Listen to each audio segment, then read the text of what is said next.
If you happen to be living in Egypt a few thousand years ago during the times of the pyramids, and you happen to get a migraine headache or a fever, chances are that the doctors would have prescribed a practice that was known as bloodletting. They would have taken a sharp piece of wood, pierced your skin, and let some blood out in the hopes that you would recover. And if you were really lucky, instead of using a piece of wood, they would have used leeches. Fast forward a few thousand years, and if you were living in the time of the ancient Greeks, the same thing would have happened. If you were living in the great Roman Empire, the same thing would have happened. And if you happen to be the first president of the United States, just a few hundred years ago, the same thing would have happened. George Washington got a sore throat. It got progressively worse. Then George Washington told the doctors that the only way to cure him is by letting some blood out. It is said that 5 to 7 pints of blood were drained from George Washington's body, and doctors today say that the most likely cause for George Washington's death was bloodletting. It doesn't make sense in today's medical technology. But why? Why was this practice carried on for thousands of years, even though today we know it's wrong? The answer gives us a lot of answers in our own life, which we'll talk about today.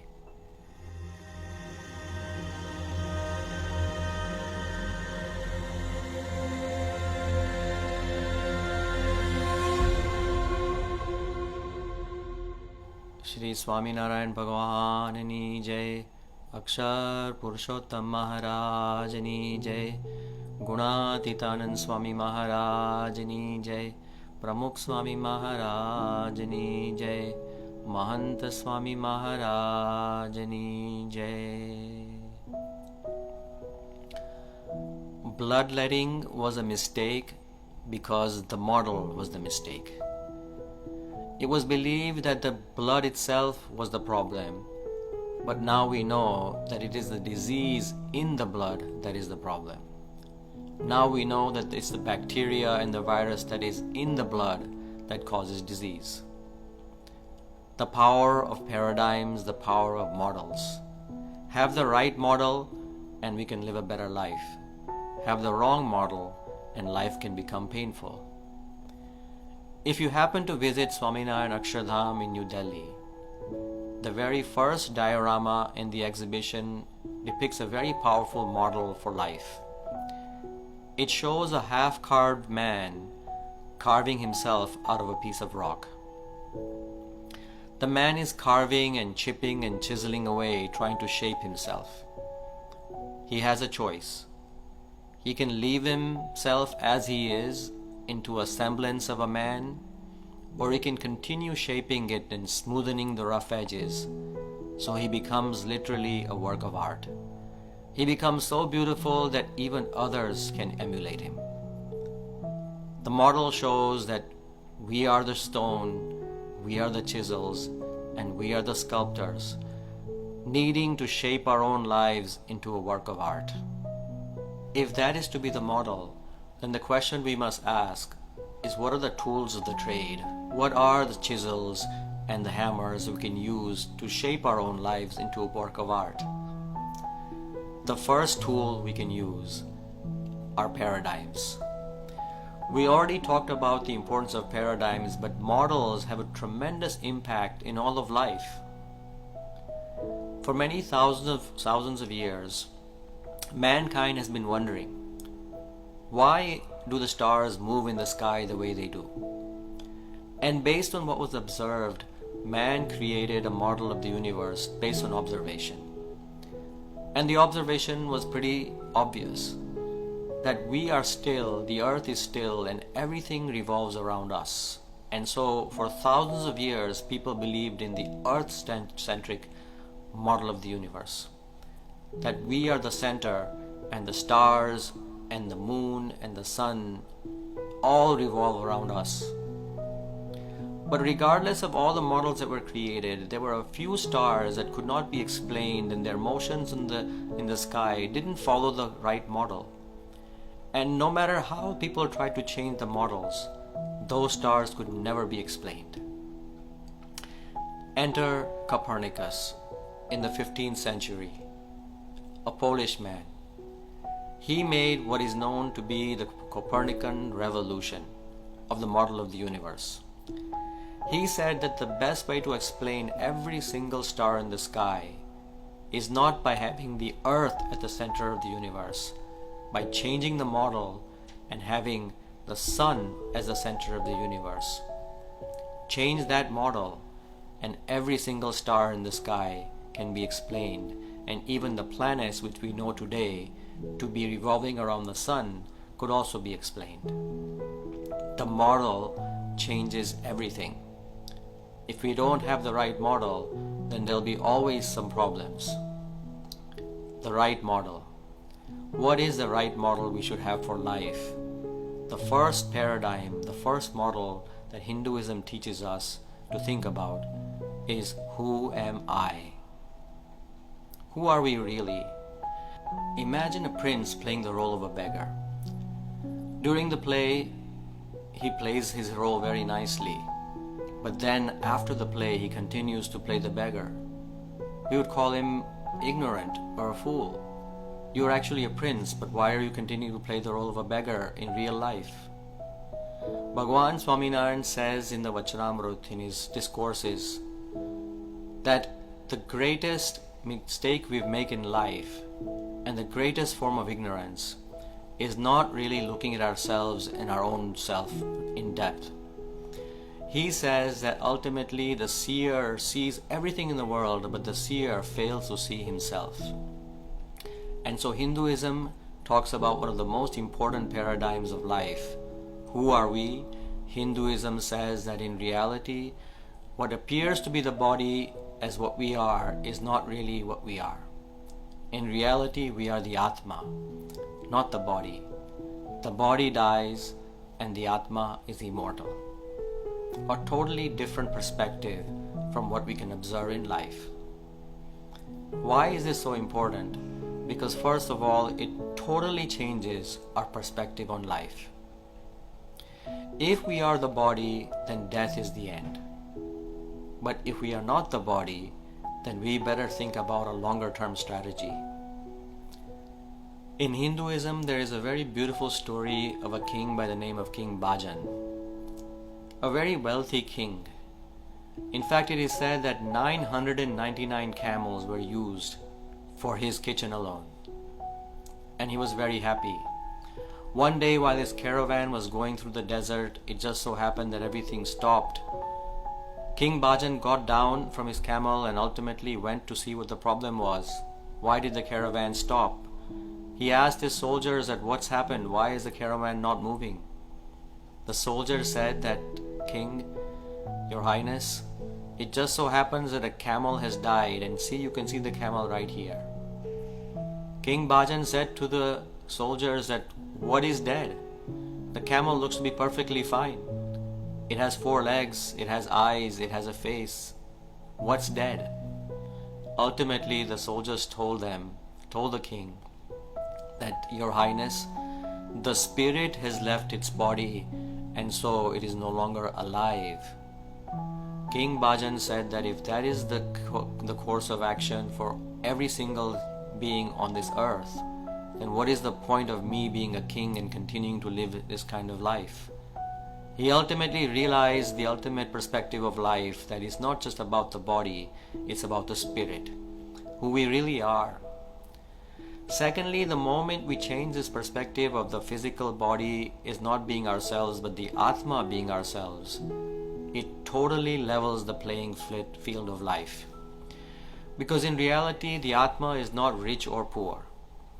The Atma is not black, it's not white, it's not brown, it's not yellow. Everyone is the same. The Atma is not male, it is not female, it is not Brahmin, it is not a Kshatriya, it is not a Vaishya or a Shudra. The Atma is not ugly and nor is it beautiful. Everyone is the same. The playing field becomes totally even for everyone. But even though Hinduism teaches us that we are not the body, we are the Atma. Hinduism also tells us that in reality we should not neglect the body either, because it is a tool to be used to higher ends. It tells us that the body is actually priceless. It is achieved after many, many thousands and millions of births and rebirths. But it also tells us that the body is also temporary, that it can die at any moment, and so it should be used wisely. In Bhuj, India, in 2001, on January the 26th, the Republic Day of India, the people of the city were enjoying life as usual, about to celebrate Republic Day. But just in a matter of 45 seconds, when an earthquake occurred, countless lives were changed forever, just in a matter of 45 seconds. Over 13,000 people died, and hundreds of thousands of people were injured and homeless. Just a few seconds can change all of life. We must take life to be very temporary and sensitive, not waste our body. On December 31st in 2019, a small new virus was detected in a city called Wuhan in China. And the rest is history, which we've all experienced.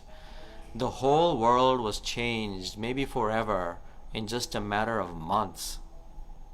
Hinduism teaches us that when we realize that we are not the body, that we are really the Atma, it totally changes our perspective of life. It helps us remove procrastination from life, that we need to make sure that we use life wisely and not waste it. The second paradigm that Hinduism helps give us is a perspective of now and eternity. It answers the question of why, which is more important than the what and how of life. Because think about it, science tells us the what and how of life, but not the why of life.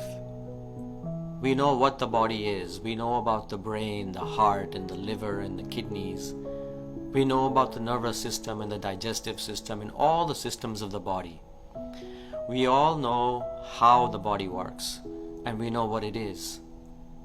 But more important is, why are we alive? What is the difference between us and a piece of rock?